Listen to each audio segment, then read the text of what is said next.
Buenas para todos.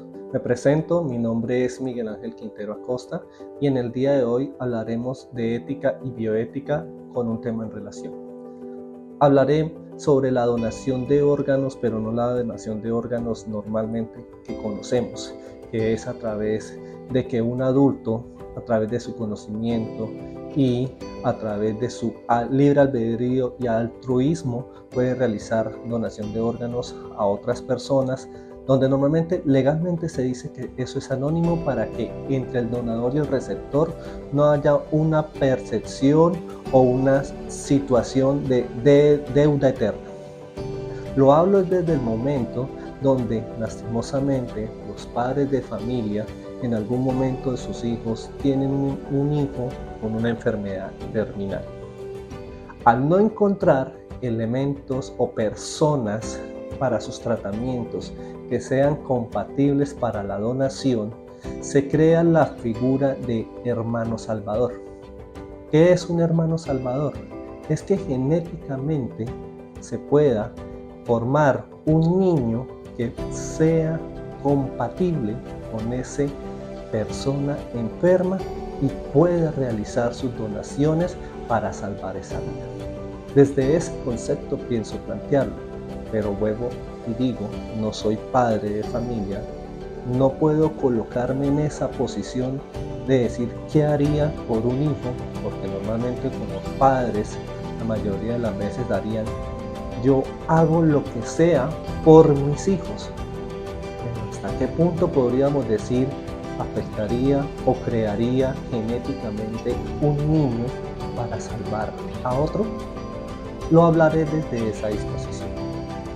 Aunque la creación de denominado hermano salvador ha sido un objeto de un extenso debate bioético en un número importante de expertos y especialistas que han concluido que se trata de una técnica éticamente admisible, pero que normalmente la creación de esos niños o la fecundación de esos bebés o hermanos salvadores se hacen a través de la fertilización in vitro o a través de un previo proceso de diagnóstico preimplantacional genético que puede generar esa formación de ese niño.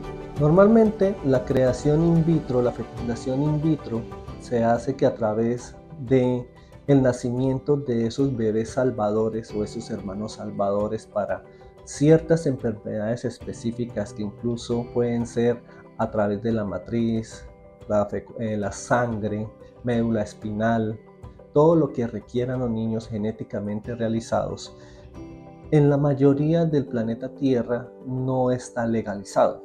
Es decir, eso normalmente se hace en Estados Unidos, en Europa y en Australia.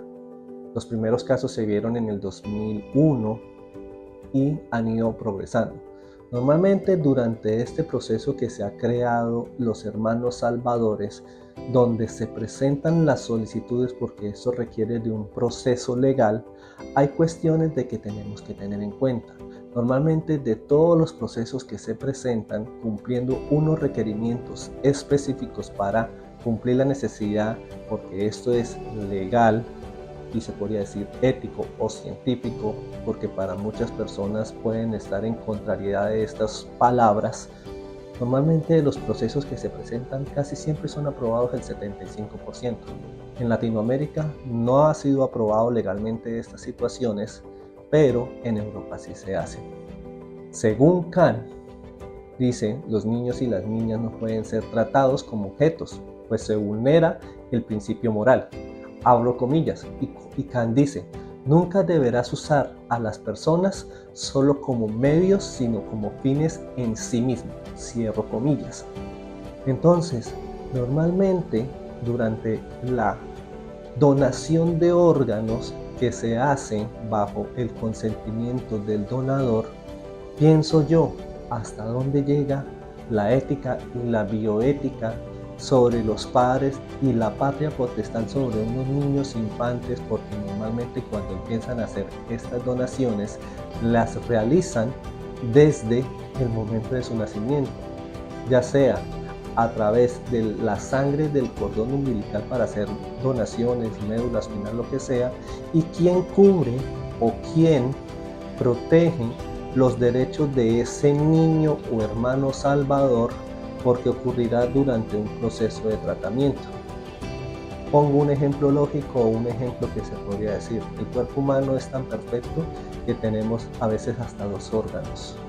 Y la cuestión de esos 2 órganos, para crearlos, al hacer una donación de ese órgano al niño afectado, ya tendríamos a 2 niños que normalmente es feo decir la palabra, pero serían niños de cristal, porque ya son 2 niños que tienen que estar protegidos.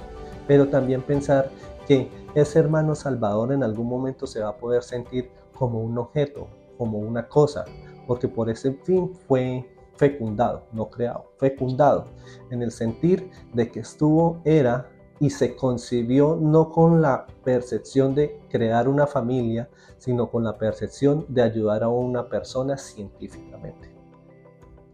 En la historia ha dicho o ha ocurrido normalmente en Estados Unidos, donde un niño fue hermano salvador de una niña y normalmente durante ese proceso ocurrió que el niño ya se sentía cansado de ser utilizado como un objeto, a lo cual a través de las leyes ocurrió que solicitó la emancipación por la cuestión de que ya no quería ser un objeto de uso en clínicas o hospitales para salvar a otro niño.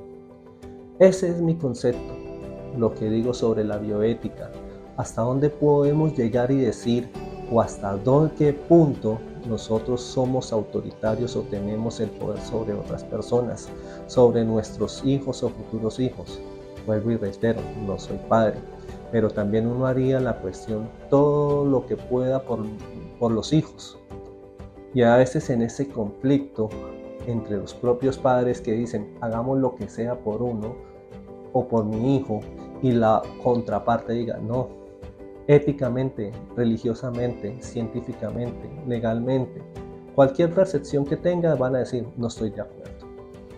Desde ese punto pienso yo que nosotros debemos saber cosas, que hasta dónde están nuestros límites y también entender que todo lo que hagamos tiene efectos, tiene consecuencias, pero también entender que esos elementos que nosotros vayamos a hacer pueden afectar a otras personas y entenderlo desde ese punto puede hacer que ayudemos a salvar una persona y entender también que lo más seguro en esta vida es la muerte.